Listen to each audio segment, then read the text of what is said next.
ভারতবর্ষের সনাতন ধর্মের এক উল্লেখযোগ্য মহাকাব্য হল রামায়ণ। ভারতীয় সংস্কৃতিতে রামায়ণের অবদান অপরিসীম। রামায়ণ অনুযায়ী রামের জন্মস্থান রয়েছে ভারতবর্ষেরই উত্তরপ্রদেশ রাজ্যের সরজু নদীর তীরে অবস্থিত অযোধ্যায়, যেখানে গেলে তোমরা দেখতে পাবে সুবিশাল রাম মন্দির। কিন্তু আজ আমরা অযোধ্যার রাম মন্দিরের না, আজ আমরা দর্শন করব আমাদেরই এই শহর কলকাতায় অবস্থিত নিউ টাউনের রাম মন্দিরের, যেখানে প্রভু রাম, মাতা সীতা ও প্রভু লক্ষ্মণ পূজিত হন, আর সাথে পূজিত হন বজরংবলী। এছাড়াও এই মন্দির প্রাঙ্গণে আরও অনেক বেশ কিছু দেবদেবীর মূর্তি রয়েছে। একদম শান্ত ও মনোমুগ্ধকর পরিবেশে গড়ে উঠেছে এই মন্দিরটি। যে কোনো একটা ছুটির দিন কাটানোর এটি একটি পারফেক্ট ডেস্টিনেশন। তার সাথে রয়েছে এই মন্দিরে দুটি মেন অ্যাট্রাকশন, যেটা তোমরা এই ভিডিওটা পুরো দেখলে বুঝতে পারবে। এই ভিডিওতে আমি তোমাদের সাথে এই মন্দিরের সমস্ত রকমের ইনফরমেশন শেয়ার করব। যেরকম এই মন্দিরটায় তোমরা আসবে কিভাবে, মন্দিরের টাইমিং কি রয়েছে, কিভাবে এখানে পুজো দেবে, সমস্ত ইনফরমেশন থাকছে এই ভিডিওতে। তাই ভিডিওটা স্কিপ না করে লাস্ট অবধি দেখো। আর আমাদের channel the royal star Riders RSR first time visit করলে অবশ্যই চ্যানেলটাকে সাবস্ক্রাইব করে দিও। প্রথমেই বলি তোমরা এই মন্দিরটাতে আসবে কিভাবে। শহরের যে কোনো প্রান্ত থেকে তোমরা চলে এসো ইকো পার্কের গেট নাম্বার 4-এ। এই দেখো সামনে এটা হচ্ছে ইকো পার্কের গেট নাম্বার 4, এদিকে হচ্ছে মেন রাস্তা, আর তার ঠিক অপোজিট সাইডে গেলে পড়বে সামনে রাম মন্দির। এই ইকো পার্কের গেট নাম্বার 4 থেকে তোমরা টোটোও নিয়ে নিতে পারো। টোটোতে ভাড়া পড়বে 10 টাকা, আর টাইম লাগে এই 10 মিনিট মতো। চাইলে তোমরা এই রাস্তাটা হেঁটেও চলে যেতে পারো। ইকো পার্কের এই গেট নাম্বার 4 থেকে রাম মন্দিরের দূরত্ব অ্যাপ্রক্সিমেট 500 মিটার মতো, আর হেঁটে যেতে টাইম লাগবে 15 থেকে 20 মিনিট। আর রাস্তাটা ভীষণ সুন্দর, চারিদিকে সবুজে মোড়া।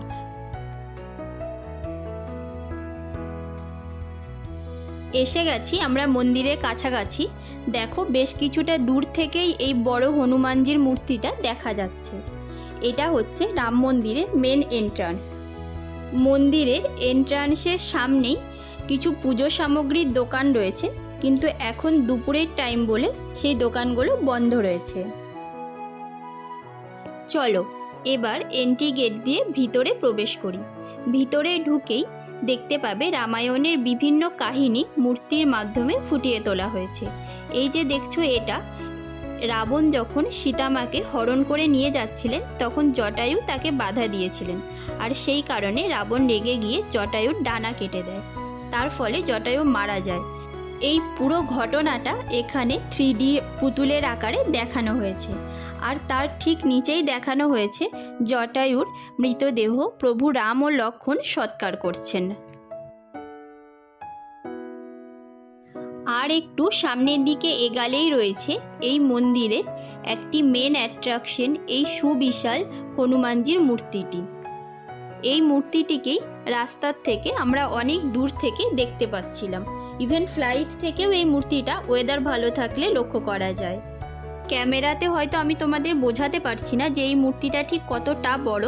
এই মূর্তিটার হাইট রয়েছে 151 ফিট। এই মূর্তিটির একদম মাথার দিকে রয়েছে একটা ছোট্ট মন্দির। আশা করছি হয়তো হনুমান জয়ন্তীর দিনে এই মন্দির থেকেই জল ঢেলে প্রভুকে স্নান করানো হয় বা পুজো দেওয়া হয়। জাস্ট অসাধারণ সুন্দর লাগছে সামনের থেকে এই মূর্তিটাকে দেখতে। আর এই মূর্তির ঠিক সামনে ছোট মতো একটা বাগান রয়েছে যা সবুজে ভরা।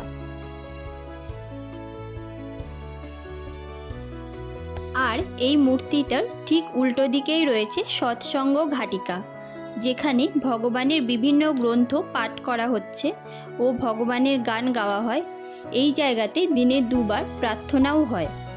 এই জায়গাটার চারিদিকে ধর্মগ্রন্থের বিভিন্ন শ্লোক লেখা রয়েছে, যদিও সেগুলো হিন্দিতে লেখা আছে, বাংলা বা ইংলিশে থাকলে একটু সুবিধা হতো।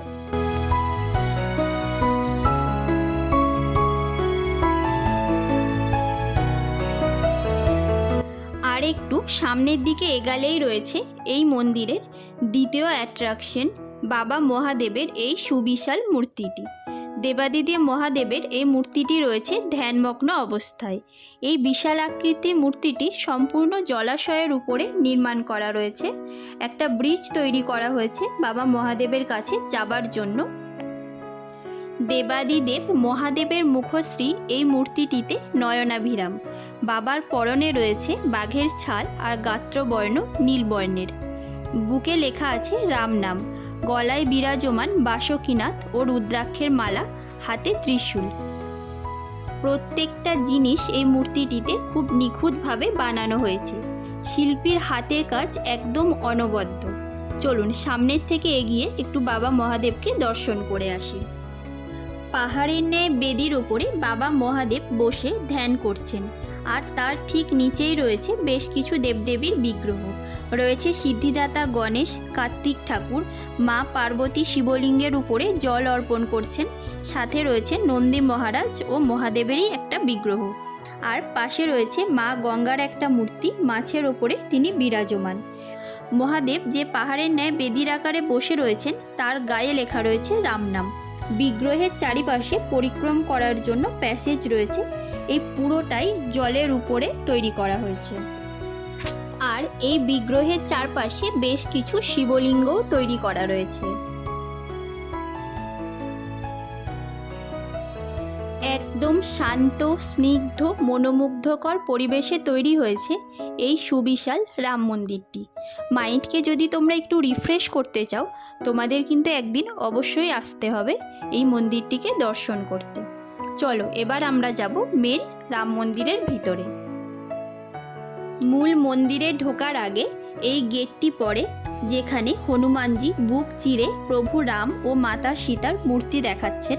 আর দুপাশে রয়েছে দুটো বড় বড় হাতি।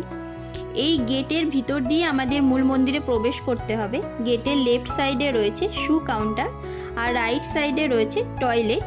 এই দিকেই ড্রিঙ্কিং ওয়াটারেরও ব্যবস্থা রয়েছে।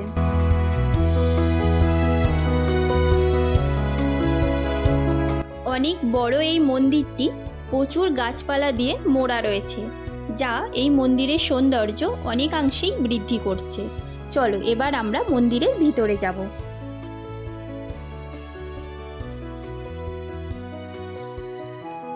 মেন গেট দিয়ে ভিতরে ঢুকেই ডান দিকে রয়েছে সাপের মুখের ন্যায় একটা দরজা, যেটি এখন বন্ধ রয়েছে।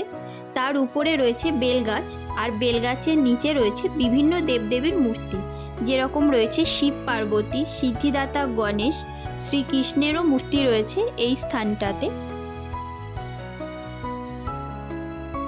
তার ঠিক পাশেই রয়েছে 7-7টি ঘোড়ায় টানা একটি রথ, যে রথটি চালাচ্ছেন স্বয়ং শ্রীকৃষ্ণ। একদম উপরে রয়েছেন নটরাজ, আর তার নিচে রয়েছেন নারায়ণের মূর্তি, আর তার নিচে বসে আছেন শ্রীকৃষ্ণ।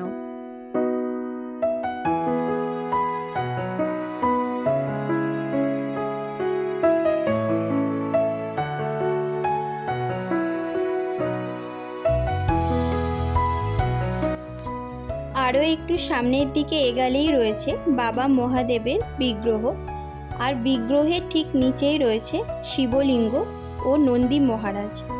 এই জায়গাটিতে তোমরা ধূপ ও প্রদীপ জ্বালিয়ে পুজো দিতে পারো। প্রদীপ জ্বালানোর জন্য সামনে একটা স্পেস রাখা রয়েছে।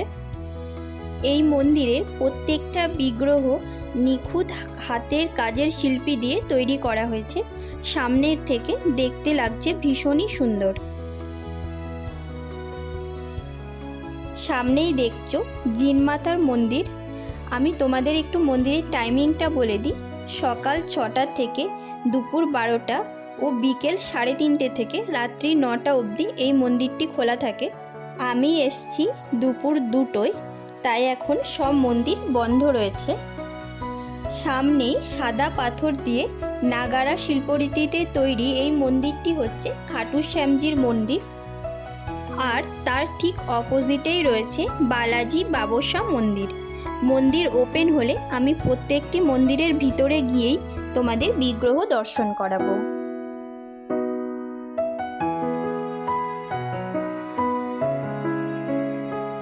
চলো, মন্দির খুলে গেছে। এবার আমরা প্রবেশ করব শ্রী শ্রী বালাজি বাবসা মন্দিরে। বালাজি বাবসা হলেন বজরংবলীর এক অবতার। এই মন্দিরটি বছর 2 মতো হলো উদ্বোধন হয়েছে। বালাজি বাবসা মহারাজকে কেউ কেউ শ্রীকৃষ্ণের রূপে, কেউ বা ভগবান বিষ্ণুর রূপে পুজো করেন। তবে ভক্তরা বলে থাকেন বালাজি বাবসা হলেন কলিযুগের বজরংবলীর অবতার। মন্দিরের ঠিক মধ্যখানে রয়েছেন অপরূপ বালাজি বাবসা মহারাজ, আর তার বাম দিকে রয়েছেন পঞ্চমুখী হনুমানজির মূর্তি, আর ডান দিকে রয়েছেন মা শেরোয়ারি। যে বেদিতে তিনি অধিষ্ঠিত, খুব সুন্দর হাতের কারুকার্যে তৈরি করা হয়েছে এই বেদিটি।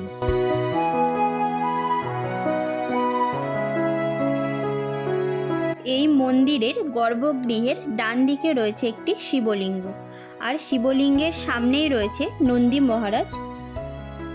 এই শিবলিঙ্গে জল অর্পণ করে পুজো দেওয়ারও ব্যবস্থা রয়েছে। এক কথায় এই মন্দিরটি খুব সুন্দর ও পরিষ্কার পরিচ্ছন্ন। এই মন্দিরের ঠিক পাশেই রয়েছে জিন মাতার মন্দির। এই মন্দিরটিও খুব ভালোভাবে সুন্দরভাবে ফুল দিয়ে সাজানো রয়েছে, আর মেঝেতে কার্পেট দেওয়া আছে ভক্তরা যাতে বসে মায়ের প্রার্থনা করতে পারেন, সেই জন্য এখানেও নামগোত্র বলে পুজো দেওয়ার ব্যবস্থা রয়েছে।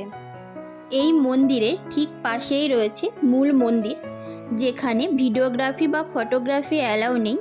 ভিতরে প্রভু রাম, মাতা সীতা ও লক্ষ্মণের একটা মূর্তি রয়েছে, তার এক পাশে রয়েছে লক্ষ্মীনারায়ণ, আর অপোজিট সাইডে রয়েছে রাধাকৃষ্ণের মূর্তি। ভিতরটা খুব সুন্দরভাবে কাঁচের কারুকার্য দিয়ে সাজানো হয়েছে। এটি হচ্ছে খাটু শ্যাম বাবাজির মন্দির। অপূর্ব সুন্দর শিল্পকলা ও স্থাপত্য রয়েছে এই মন্দিরটিতে। এই মন্দিরটি উত্তর ভারতের নাগারা শিল্পরীতিতে পাথর কেটে কেটে তৈরি করা হয়েছে। এই মন্দিরটি সামনে থেকে যেরকম সুন্দর, ভিতর থেকেও এর কারুকার্য অনবদ্য। ভীষণ সুন্দর সূক্ষ্ম হাতের কাজে তৈরি করা হয়েছে। গর্ভগৃহের উপরে নানান দেবদেবীর বিগ্রহ 3Dতে ড্র করা রয়েছে। খুব সুন্দর কারুকার্য করে চিত্রায়ন করে সাজানো রয়েছে। খাটু শ্যাম বাবাজিকে কলিযুগের দেবতা বলে মনে করা হয়। কথিত আছে শ্রীকৃষ্ণের কাছ থেকে তিনি বর পেয়েছিলেন। শ্রীকৃষ্ণের নামে অর্থাৎ শ্যাম নামে তিনি কলিযুগে প্রসিদ্ধ হবেন এবং এই নামেই পূজিত হবেন। তারপর থেকে তিনি শ্যামজি নামেই পূজিত হয়ে আসছেন। রাজস্থানে রয়েছে এই খাটু শ্যামজির সবথেকে বড় মন্দির। খাটু শ্যামজির মূর্তির ডান দিকে রয়েছে শ্রীকৃষ্ণ ও রাধিকা, আর বাঁ দিকে রয়েছে বজরংবলীর মূর্তি। এই মন্দিরটিতে দিনে 5 বার করে আরতি করা হয়, আর যে মূর্তিটা আমরা দেখলাম এটা রাজস্থান থেকেই এখানে আনা হয়েছে। এই মন্দিরটি গত বছরে মানে 2024 সালের 27শে নভেম্বর উদ্বোধন হয়েছে। মন্দিরটি পুরোটা কার্পেট বেছানো রয়েছে। মন্দির ভালোভাবে দর্শন করে পুজো দিয়ে মনে একরাশ ভালোবাসা নিয়ে এবার বাড়ি ফেরার পালা। মন্দিরের ভিতরেও 2টো পুজোর ডালার দোকান আছে। এছাড়া মন্দিরের বাইরে তো রয়েছেই। এখানে পুজোর ডালার দাম শুরু হচ্ছে 51 টাকা করে। চলো তোমাদের একটু রাত্রের আলোতে দেবাদিদেব মহাদেবকে কেমন লাগছে দেখাই। জাস্ট অপরূপ সুন্দর লাগছে। এই সৌন্দর্য ক্যামেরায় দেখিয়ে বা মুখে বলে প্রকাশ করা সম্ভব নয়। তোমাদের কিন্তু নেক্সট ছুটির দিনে অবশ্যই একবার এসে ঘুরে যেতে হবে এই শহর কলকাতারই রাম মন্দির থেকে। কথা দিলাম তোমাদেরও ভীষণ ভালো লাগবে জায়গাটা। একদম শান্ত শিষ্ট মনোমুগ্ধকর পরিবেশে তৈরি হয়েছে এই মন্দিরটি। দিনের আলোতে তো মন্দিরটা সুন্দর দেখাই, তবে রাত্রে সৌন্দর্য দিনের থেকে অনেকটা বেশি। তোমরাও চেষ্টা করো মন্দিরে বিকেলের দিকে আসার, তাহলে তোমরা দিনের সাথে সাথে রাত্রের ভিউটাও দেখতে পারবে। আশা করছি এই মন্দির সম্পর্কে সমস্ত ইনফরমেশন তোমাদের দিতে পেরেছি। ভালো লাগলে লাইক, কমেন্ট ও বন্ধুদের সাথে শেয়ার করো। আর আমাদের channel royal star Riders subscribe না করে থাকলে অবশ্যই চ্যানেলটা সাবস্ক্রাইব করে আমাদের পাশে থেকো ও সাপোর্ট করো। Thank you for watching.